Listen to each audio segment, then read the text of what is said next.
বিসমিল্লাহির রহমানির রহিম। আলহামদুলিল্লাহ, সকল প্রশংসা সেই মহান রবের, আর লক্ষ কোটি দরুদ ও সালাম বিশ্ব নবীর প্রতি। দিনী যুগের ভাই ও বোন সবার প্রতি আমার আন্তরিক সালাম। আসসালামু আলাইকুম ইয়া রাহমাতুল্লাহ ইয়া বারাকাতুহু। আমি আদম নূরের সন্তান। আদম থেকে রব নিয়ে আমি আপনাদের মাঝে অল্প সময়ের মাধ্যমে কোন নামে আল্লাহকে জানা চেনা যায় এর উপর কিছু আলোচনা আমি রাখব। সর্বপ্রথম আল্লাহ পাক নুরতন তাদেরকে যে বলেছিলেন আমি পৃথিবীর জমিনে আদম তৈরি করব। এই যে নামটা আদম তৈরি করবেন এবং আদমকে বানাবেন, এই নামটা সর্বপ্রথম এই আদম নামটা একমাত্র সেই আল্লাহ পাকই এই নামটা রেখেছিলেন। এই নামটা অতীতের যত নুরিতন সত্য থাকুক কেহই এই নামটা কিন্তু দিয়েছিল না। এই নামটা কে দিয়েছে?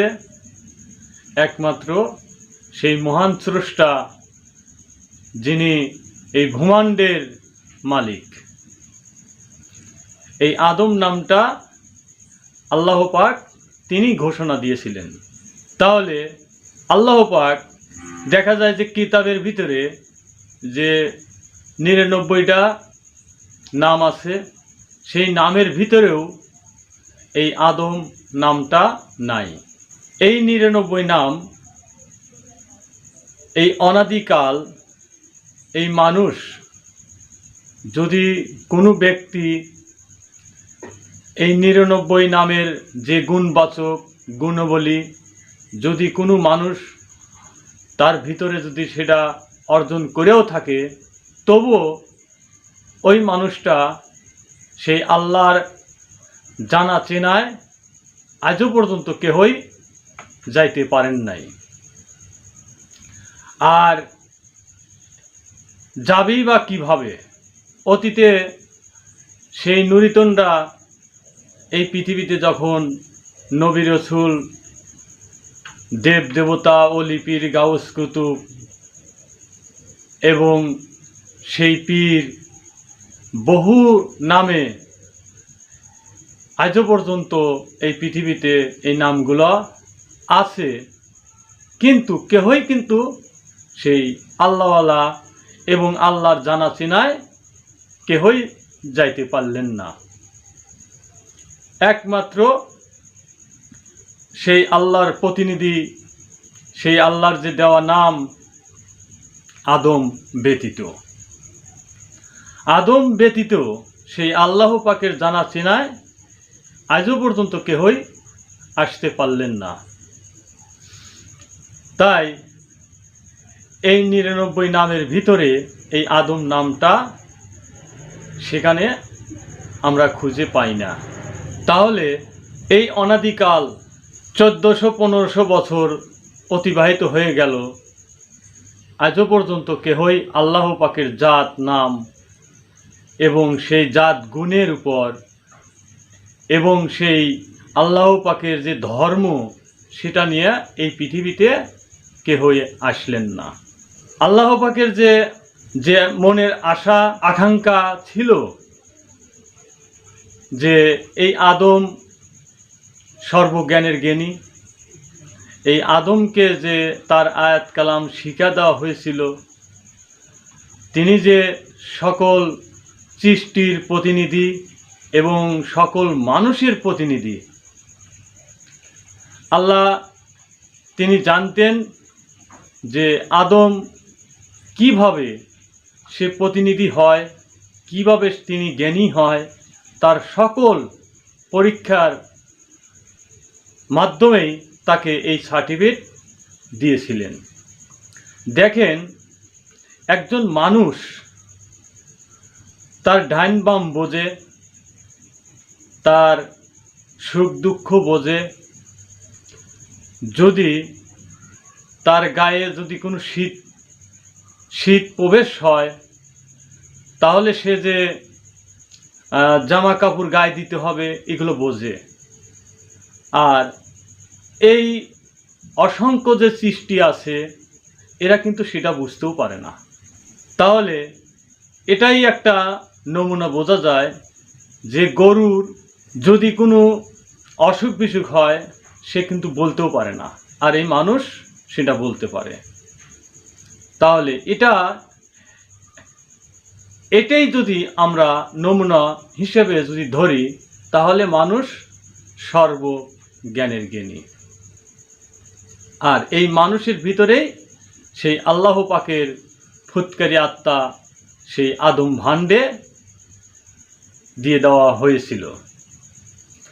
তাই আদম যে একটা পুতুল রূপে ছিল, সেই পুতুল যখন লড়ে চড়ে না, আর এই আদম সেই আল্লাহ পাকের ফুৎকারী আত্মা যখন পেল, তখনই কিন্তু আদম তখন লড়ে চড়ে তার সকল কিছু কিন্তু বুঝতে পারে।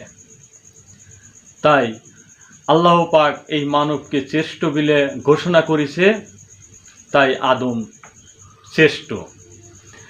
এখন অনাদিকাল যে সেই নবী রসুল দেবদেবতা অলিপির গাউস কুতুব আমরা নাম শুনি, এরা যে ধর্ম এই পৃথিবীতে দিলেন, কেহই আজও পর্যন্ত সেই আদম সেই জাতের হেদায়েত নিয়ে তারা পৃথিবীর প্রকাশ করলেন না। তাদের নূরের কোনো পরিচয় দিলেন না, তাদের কোনো আকার সুরতের পরিচয় দিলেন না। আর এই অতিবাহিত যখন এই 1400-1500 বছর অতিবাহিত হয়ে গেল, তারপর আল্লাহ ন্যায় নিরপেক্ষ সমতা রক্ষাকারী, কেন আল্লাহ পাকের ধর্ম অবশ্যই তো পৃথিবীতে প্রকাশ হবে। আর আদম যে সর্বশেষে এই ধর্ম দিবে, এটা আওলেই সেই নুরিতনদের সাথে বাহাজে এটা বলা কওয়া হয়েছিল। নুরিতনরা আগে পৃথিবীতে আসবে, তারা আগে ধর্ম দিবে, আদম শেষে যাবে, শেষে ধর্ম দিবে। ওই মানুষটার ভিতরেও আদম ছিল, আদম নূর ছিল, কিন্তু ধর্ম এবং কোনো হুকুমত দিতে পারবে না, এটা সেই চুক্তিনামা ছিল। তাই অতিবাহিত যত নবী রসুল দেবদেবতা চলে গেলেন, শেষে এই আদম প্রকাশ পাবে। এখন আল্লাহ পাক হলো ন্যায় নিরপেক্ষ সমতা রক্ষাকারী। এই পৃথিবীতে সকল মানুষের উপরই এই আদম নূর অর্জন করার জন্য সমস্ত মানুষের জন্যই সেই ন্যায় নিরপেক্ষভাবে আল্লাহ পাক এই নূরকে ছেড়ে দিছিল, যে কোনো মানুষ এই নূরকে অর্জন করতে পারবে। তাই আমার মুর্শিদ আদম নূরি তিনি তার ধ্যান সাধনার মাধ্যমে এই আদম নূর তিনি অর্জন করেছেন। তাই তিনি এই পৃথিবীতে সর্বপ্রথম নূরে বিলায়েত ডাক দিয়ে বলছে, আমি সেই নূরে বিলায়েত, আমি সেই নূরে আদম।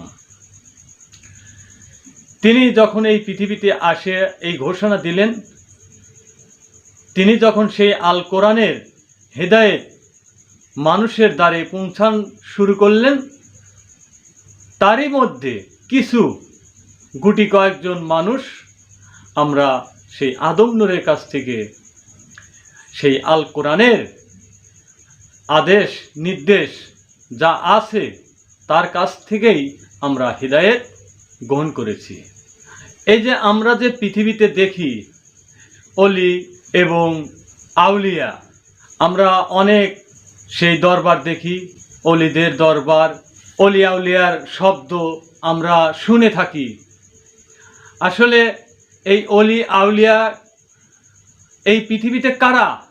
আমরা অনেক মাজার দেখি যে এটা অমক অলির মাজার, এইরকম এই বাংলাদেশেই অনেক মাজার আছে, অনেক দরবার আছে, সেখানে এক বাক্যে বলে এটা অমুক অলির মাজার। আসলে অলি কাকে বলে? যিনি আল্লাহর সাথে লেনদেন করে, তিনি হলো আল্লাহ অলি, আল্লাহর অলি। তাহলে আল্লাহর অলি যদি হয়, তাহলে অবশ্যই সেই আল্লাহ পাকের যিনি আদম ছিলেন, তিনি হলেন একমাত্র সেই আল্লাহর অলি। কেননা সূরা বাকারার 37 নম্বর আয়াতে এটা প্রমাণ করে যে আল্লাহ পাকের সকল আয়াত কালাম সেই আদমকে শিখাইছিলেন। তাহলে আল্লাহর অলি যদি হয়, একমাত্র সেই আদিপিতা হযরত আদম শফিউল্লাহ, তিনি একমাত্র আল্লাহর অলি। আর আমরা যে এই পৃথিবীতে যত অলিদের মাজার দেখি, এরকম আল কোরআনের সাথে তাদের কোনো সংদর্শন এবং আল্লাহর সাথে যে লেনদেন, এরকম কোনো আমরা প্রমাণ পাই না। এখন আমাদের প্রাণপ্রিয় মুর্শিদ, তিনি হলেন সেই আল্লাহর অলি। এখন সেই অলির কাছ থেকে সেই যারা আল কোরআনের হেদায়েত নিয়ে থাকে, একমাত্র তারই আউলিয়া হলো আমরা গুটি কয়েকজন ভাই বোন। আউলিয়া, অলির আউলিয়া এবং অলির সেই বংশ, আউলিয়া হলো সেই অলির বংশ, সেই বংশধররা একমাত্র এই পৃথিবীতে গুটি কয়েকজন আমরা ভাই বোন, সেই আদম নূরের কাছ থেকে যে হেদায়েত নিয়ে আমরা এই পৃথিবীতে চলমান এখন আছি। এখন যিনি অলির কাছ থেকে সেই কোরআনের আদেশ এবং নির্দেশ, সেই অলির কাছ থেকে, সেই আদমের কাছ থেকে যারা হেদায়েত গ্রহণ করেছে, একমাত্র তাদেরকেই দিক নিশানা দিচ্ছে সেই আল্লাহর অলি হওয়ার এবং আল্লাহওয়ালা হওয়ার রাস্তা। একমাত্র তারা ব্যতীত এই পৃথিবীর একটি মানুষও আর এই সঠিক পথ তারা দিক নিশানা কেউই দিতে পারবেন না। কেন দিতে পারবেন না? আল্লাহর কাছ থেকে যা কিছু পেয়েছে আদিপিতা হযরত আদম শফিউল্লাহ পেয়েছে, আর সেই আদম নূরের কাছ থেকে আমরা গুটি কয়েকজন ভাই বোন যে আমরা হেদায়েত নিয়েছি, একমাত্র তারই জানা চেনা থাকলে, একমাত্র সেই আদিপিতা হযরত আদম শফিউল্লাহর যে সেই আদম নূরের কাছ থেকে যারা আল কোরআনের হেদায়েত নিয়েছে, তারাই একমাত্র সেই আল্লাহ পাকের জানা চেনা রাস্তা, তারাই এই পৃথিবীতে প্রচার করতে পারে। বাকি অন্য কেউ তো পারেন না। কেন পারেন না? আল কোরআনের সেই হেদায়েত গ্রহণ করেন নাই। যারা সেই আদম নূরের কাছ থেকে সেই হেদায়েত গ্রহণ করেন নাই, তাহলে তারা কি করে এই আল্লাহর রাস্তা এবং আল্লাহর পথ তারা কিভাবে তারা জানে?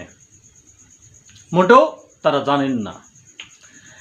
এখন আমরা এই পৃথিবীতে যত এই অলি, পীর, গাউস, কুতুব আমরা দেখি, এগুলো একমাত্র তাদের যে নিজ পরিচয়, তারা কোথার থেকে এই আল্লাহওয়ালা হলো, তারা কিভাবে সেই আল কোরআনের যে দিশা তারা এই মানবের জন্য কিভাবে তারা রাখেন, তারা সেটাও কিন্তু তারা তাদের বর্ণনা, তারা তাদের নিজ পরিচয় তারা দিতে পারছেন না।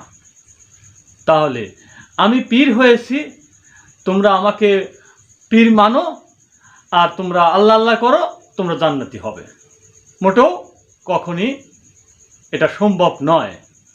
এটা আপনারা ভালো করেই জানেন যে একজন ডাক্তার হয়েছে, অবশ্যই আরেকজন যদি সেই ডাক্তারগিরি করতে চায়, তাহলে অবশ্যই তার ডাক্তারি কিন্তু লেখাপড়া তার শিখতে হবে, তবেই গিয়ে সে কিন্তু ডাক্তার হতে পারে, তাছাড়া কিন্তু কখনই সে ডাক্তার হতে পারে না।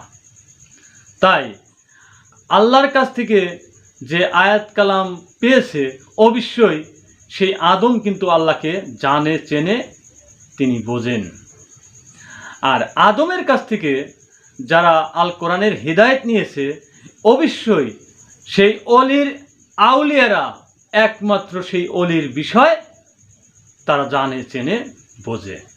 আমরা যে দুনিয়াতে যে সেই পীর দেখি, তারা যে এই মানুষের সাথে প্রতারণা করছে, তারা মানুষ বলতে কিছু না, অথচ এই সৃষ্টির গুণী মানবিক তারা হেদায়েত দিচ্ছে। কিভাবে হেদায়েত দিচ্ছে? তারা কিভাবে তারা এই মানুষের সেই পরবর্তী জন্মে নিবে? কেননা পরবর্তী জন্মে নিতে চাইলে সেটা তো অবশ্যই সেই আওয়ালের যে কোনো একটি আত্মা অর্জন করতে হবে। এখন এই পীর সাহেবগড়ে কি কোনো আত্মনফস আছে এই মানব দেহে? এই মানব দেহে কি কোনো পীরের কোনো সেই কোনো মোকাম আছে? নাই। কিন্তু এই মানব দেহে যদি থাকে তাহলে আদমের কিন্তু আছে, আদমের নূর আছে। আদম নূর পেয়েছে আল্লাহর কাছ থেকে। আল্লাহর নূর, যে নূর সে আদম ভাণ্ডে ফুৎকারে দিয়েছিলেন। তাহলে এই প্রত্যেকটা মানুষের ভিতরে কিন্তু সেই আদমের জায়গা আছে। হে মানুষ, তোমরা কেন বুঝতে পারছো না যে আকারে সুরাতে যে ভাণ্ডে তোমরা চলাচল করছো, তোমরা কর্ম করছো, এই ভাণ্ডটাই সেই আদমের ভাণ্ড। আজ তোমরা সেই আদমের ভাণ্ড, সেই আদমের গুণকীর্তন ছেড়ে দিয়ে তোমরা পীরের ধর্ম, পীরের গুণকীর্তন করছো, যা এই মানব ভাণ্ডে কোনো পীরের কোনো জায়গা নাই। নবীদের আছে, নবীদের কালেমা আছে, আদম আছে, আদমের কালেমা আছে, কিন্তু পীরের কি আছে? এই আলেম, মুক্তি, মুফাজ্জের তাদের কি আছে? আপনারা কি শোনেন নাই যে আল্লাহ পাক কি ডাকবে যে আলেম সাহেব তুমি আমার কাছে আসো, পীর সাহেব তুমি আমার কাছে আসো? নাকি বলবে যে হে আমার প্রশান্ত আত্মা, তোমরা আমার নিকটে আসো? যারা সেই নফস মুতমাইনার সেই প্রশান্ত আত্মা যারা কর্ম করে, যারা সেই প্রশান্ত আত্মার হিদায়াত গ্রহণ করে, একমাত্র তারাই তো সেই আল্লাহ পাকের নিকটে তারাই তো যাবে। এটা আদম ভাণ্ড। তোমরা আদম ভাণ্ড ছেড়ে দিয়ে তোমরা অন্য পীরের, অন্য জীবের কর্ম তোমরা করছো। তোমরা কি কখনো আশা করো যে আমরা পরবর্তী সেই মানব হব? পরবর্তী তো মানব হয়ে চাইলে একমাত্র সেই আদম, যিনি তার কাছ থেকে দিশা নিয়ে পথ চলতে হবে। কেননা এই পৃথিবীর জমিনের যে খলিফা, তিনি তো একমাত্র ছিলেন সেই আদিপিতা হযরত আদম শফিউল্লাহ। এখন তারই দিশা যদি আপনারা গ্রহণ না করেন, তাহলে আপনারা কিভাবে এই আদম সালাত, আদম ভাণ্ড আপনারা পরবর্তী জন্মে পাবেন? এই আদম সালাত, আদম ভাণ্ড, এটা তো আল্লাহ পাক সেই আদমের দিক করে দেওয়া হয়েছে। এটা তো অন্য কোনো পীরের দিক করেন নাই, অন্য কোনো আলেমের দিক করেন নাই। এটা করছে একমাত্র সেই আদিপিতা হযরত আদম শফিউল্লাহর দিক। আপনি নামাজ পড়বেন, রোজা রাখবেন, হজ করবেন, ভালো কাজ করবেন, এটা তো সেই আল কোরআনের হিদায়াত গ্রহণ করার পর। অবশ্যই সেই আল কোরআনের যে হিদায়াতটা আপনাকে এনে দিবে, আল্লাহ কি আপনাকে আপনি কি আল্লাহ নিজে এসে শিখিয়ে দিবে, নাকি আল্লাহ পাকের যিনি প্রতিনিধি এই পৃথিবীর জমিনে যাকে প্রেরণ করা হয়েছে তিনি আপনাকে শিখাবেন? এ দায়িত্ব তো একমাত্র সেই আদিপিতা হযরত আদম শফিউল্লাহকে দেওয়া হয়েছে, যা পৃথিবীর আর কাউকে দেওয়া হয় নাই। অতীতে নবী এসেছিল, তারা যে সেই ধর্ম দিছে, তাদের ধর্মের ভিতরেই সেই আত্মনফসের ধর্ম তারা সেটাও গোপন করে গেছে। কোন আত্মধরার ধর্ম দিবেন কোন নবী তারা সেটা পরিচয়ভাবে তারা প্রকাশ করেন নাই। কোন সালাতের উপর, কোন নফসের উপর, কোন আত্মার উপর এই মানব সেই পরবর্তী জন্মে যাওয়ার জন্য ইবাদত বন্দিগি করবে, সেটা কখনই কেউ পরিচয় ঘটান নাই। আর আমার পিতা আদম নূর, তিনি তার স্বীয় দিন, স্বীয় রব, স্বীয় সালাত, স্বীয় কর্ম সকল কিছু আপনাদের সামনে প্রকাশ করে আপনার ধর্ম আপনার উপর আল কোরআনের আদেশ এবং নির্দেশ দিয়ে আপনাদের উপর হুকুমত দেওয়া হচ্ছে। আল কোরআনও এটাই বলে, স্বীয় ধর্ম স্বীয় কর্ম, যাহারা সকাল সন্ধ্যা স্বীয় রবের ইবাদত করে তারাই তো সফল কাম। এই পৃথিবীতে দেখা যায় গোত্রে গোত্রে সব দলে দলে বিভক্ত ধর্ম প্রচার শুরু করে দিয়েছে। একটি মানুষও সেই আল্লাহ পাকের কাছ থেকে যে ইবাদত বন্দিগি, তার যে আয়াত কালাম, তারা কেউ প্রমাণ করতে পারবে না যে আল্লাহ পাক আমাকে আয়াত কালাম শিখে দিছে, আমাকে এই প্রতিনিধির দায়িত্ব দিছে। এমন কোনো ধর্মীয় নেতা এটা প্রমাণ করতে পারবেন না, একমাত্র সেই আদিপিতা হযরত আদম শফিউল্লাহ ছাড়া কেউই প্রমাণ করতে পারবেন না। তাহলে এটা দুনিয়া, এটা পরিচয়ের জায়গা, আপনারা সেইটা পরিচয় নেওয়ার মতনও সক্ষম হন না কেন? আপনারা যেখানেই যান আপনারা আগে পরিচয় নেন যে আপনি কোন ধর্ম পালন করেন, আপনার নফসের পরিচয় কি, আপনার আত্মার পরিচয় কি, এটা কেন আপনারা বলেন না? আপনারা হেলায় হেলায় এই মানব জন্মটা বিসর্জন দিবেন, পরবর্তী জন্ম কি আর আপনি পাবেন? যেখানে বলা হয়েছে এই দুনিয়া যখনই আপনি ছাড়বেন তখনই কিন্তু আপনার সেই আমলনামা বন্ধ হয়ে যাবে। আপনি যদি হাজারো আল্লাহ পাকের কাছে কান্নাকাটি করেন যে হে আল্লাহ পাক, আমাকে আবার এই দুনিয়াতে আমাকে পাঠান, আমি আবার নতুন করে আমি ইবাদত সংশোধন করে আসি, আর কখনো সেই সুযোগ আপনাকে দেওয়া হবে না। তাই আপনি যতক্ষণ পর্যন্ত এই মানব জন্মে আছেন, আপনি এখনো সেটা নির্ধারিত করেন যে আপনি কোন নফসে কোন আত্মায় আত্মবান হবেন। এই ভাণ্ডে অসংখ্য নফস থাকে, তার মধ্যে যে কোনো একটা নফস, যে কোনো একটা আত্মা আপনার অর্জন করতে হবে, আর আত্মার কখনই মৃত্যু হয় না। তাই সেই আল কোরআনে এরকম একটি আয়াত আছে, আমার অলিদেরকে তোমরা মৃত্যু বলিও না। আল্লাহর অলি একমাত্র সেই আদিপিতা হযরত আদম শফিউল্লাহ, আর তার যে আউলিয়া, তিনি যে সেই আল কোরআনের হিদায়াত দিয়ে তার যে শরীক, আউলিয়াগুন শরীক, সেই আল কোরআনের উপর ঈমান এনে, সেই নফস মুতমাইনার উপর ঈমান এনে, সেই আদম নূরের উপর ঈমান এনে যাদেরকে এই পথ চলার জন্য আদেশ এবং নির্দেশ দেওয়া হয়, একমাত্র তারাই হলো আউলিয়া। পৃথিবীতে আউলিয়া বলতে আর কেউ নাই, একমাত্র এই আদিপিতা হযরত আদম শফিউল্লাহর হেদায়েতি ঈমান আনয়নকারী ছাড়া।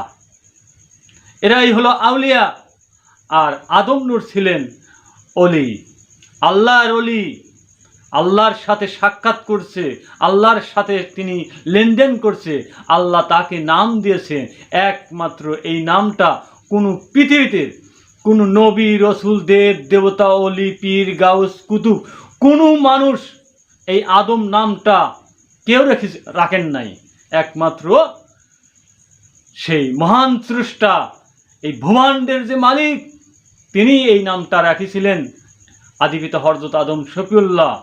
অনেক কথা বলা লাগে, হয়তো সময় অল্প অল্প সময়ের কারণে আমি এর পুরো ব্যাখ্যা আমি আপনাদের কাছে হয়তো পরবর্তীতে সময় হলে আমি এই নিয়ে আমি ভিডিও আবার আপনাদের সামনে উপস্থাপন করব। তো যাই হোক, এখন আরও কিছু কথা না বললেই নয়। যেখানে আদিপিতা হযরত আদম শফিউল্লাহ আদম নূর আমাদের গুটি কয়েকজন ভাই বোন এই পৃথিবীতে আল কোরআনের হিদায়াত দিয়ে ঈমান এনে দিয়েছেন, একমাত্র সেই আদম নফসির উপর, অন্য কোনো নফসির উপর নয়।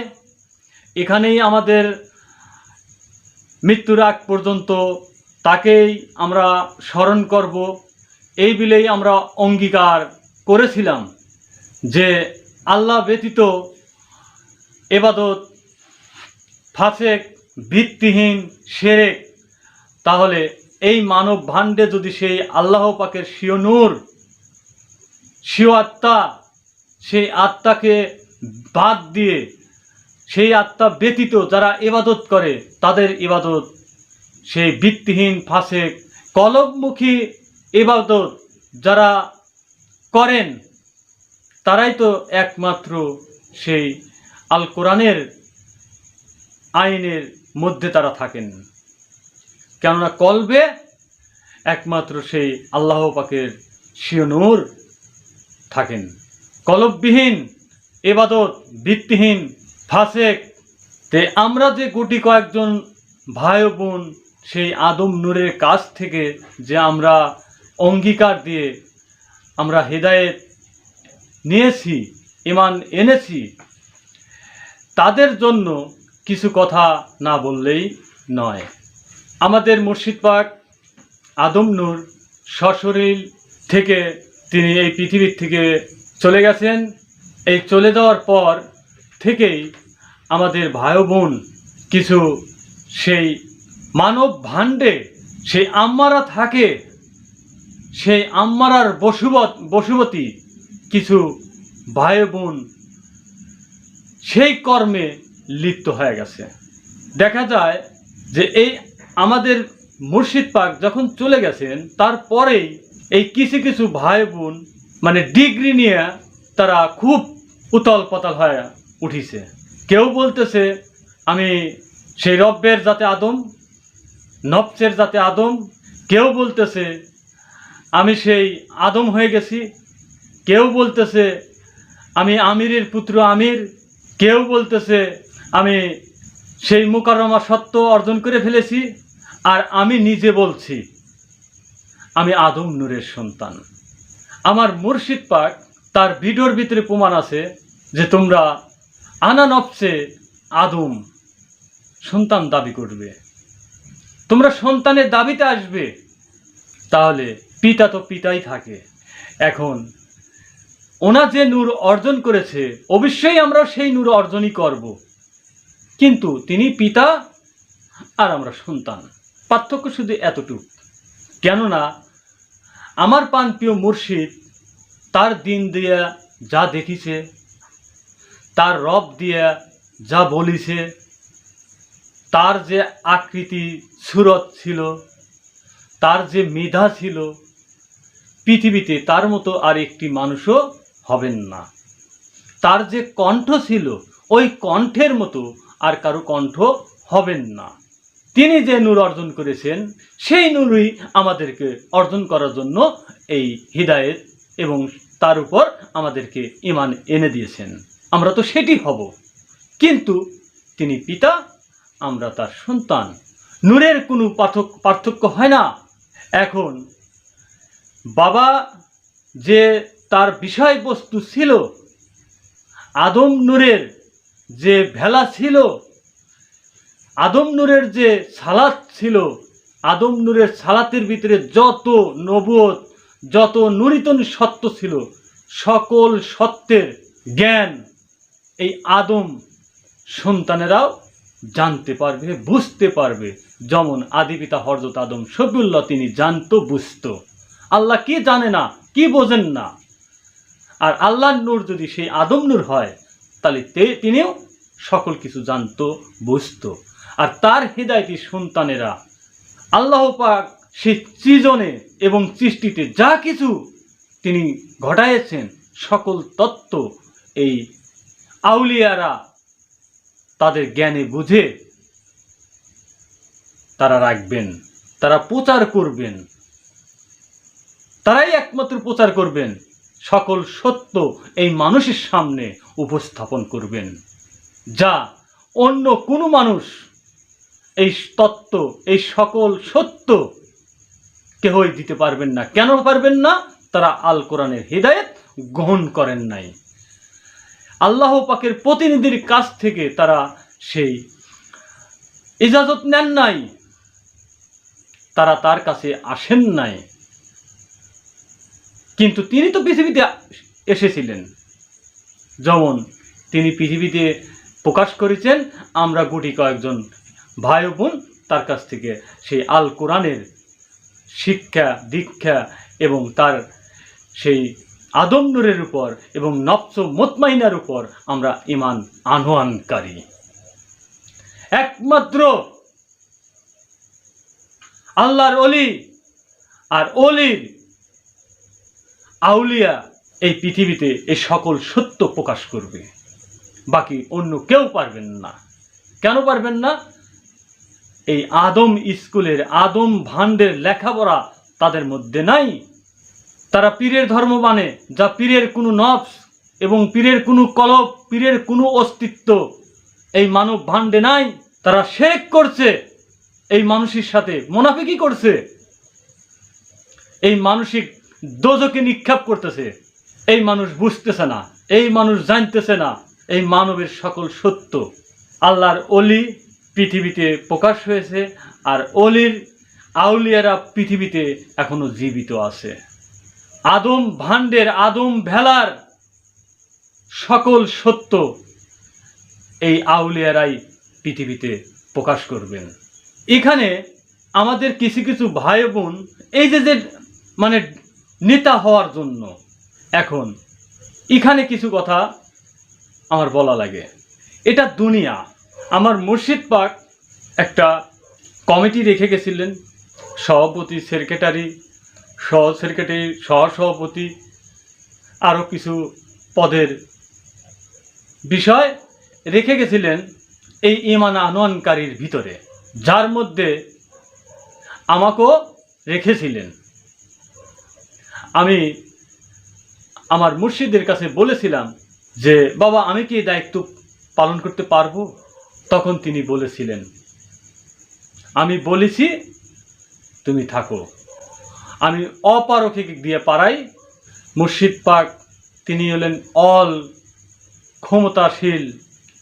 তিনি যতদিন পৃথিবীতে ছিলেন তিনি ভালো জানেন, হয়তো তিনি যখন পৃথিবীতে থাকবেন না, তখন এই দায়িত্ব এই কমিটির মাধ্যমে প্রসার তার আলোচনাগুলো পৃথিবীতে ছড়বে। হয়তো এই ধর্মকে ধরে রাখার জন্য, প্রসার করার জন্য এটা হয়তো রেখেছিলেন, যাতে এর ভিতরে হয়তো কোনো সেই মিথ্যাচারী এবং হয়তো অসৎ মানুষ যেন যোগ না লেগে এই ধর্মকে নষ্ট না করে। এখানে ঢাকার কিছু কিছু ভাই বোন সেখানে তারা এই কমিটি বানানোর জন্য তারা উঠে পড়ে লাগছে। আমিও খুশি হয়েছি যে কমিটিগুলো তারা ভেঙে দিয়েছে। যদি কোনো ভাই বোনের অ্যাঙ্গেল দাঁড়ায়, যদি এই কমিটি গোছ লাগে, আমি অত্যন্ত খুশি হব। কেননা আমার মুর্শিদ পাক কমিটি তিনি তৈরি করেছিলেন। হয়তো যে কোনো কারণবশতে হয়তো সেই কমিটিটা বিচ্ছিন্ন হয়ে আছে।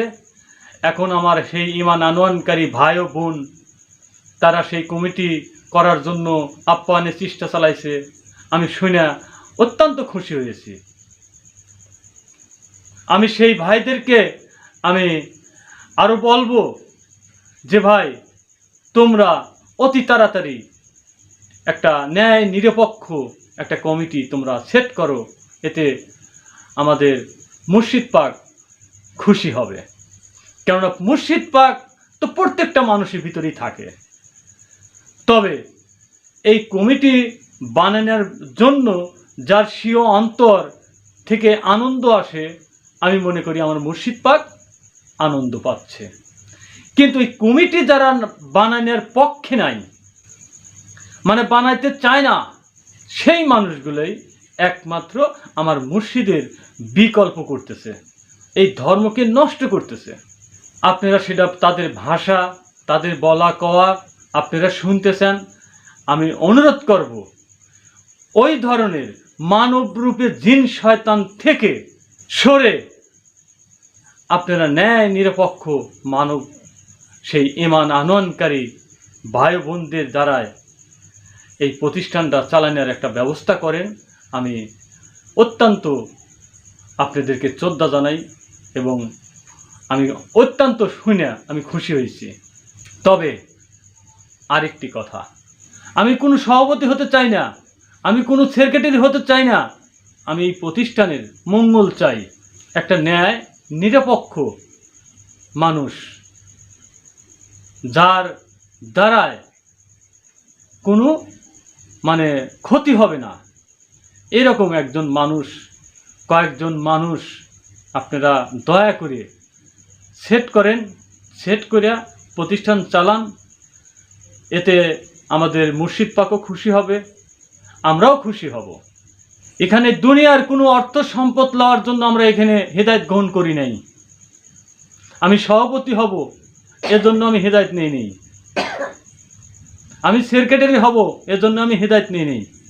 তবে আমি হেদায়েত নিয়েছি আমি সেই আল্লাহ পাকের নূর, নফস মুতমাইনা আদম নূর, আমার এটা প্রয়োজন, আমি এটা হবই। কেননা আমি যদি সেই আদম নূর, আদম আত্মাকে যদি অর্জন না করতে পারি, কিসের সভাপতি, কিসের সেক্রেটারি?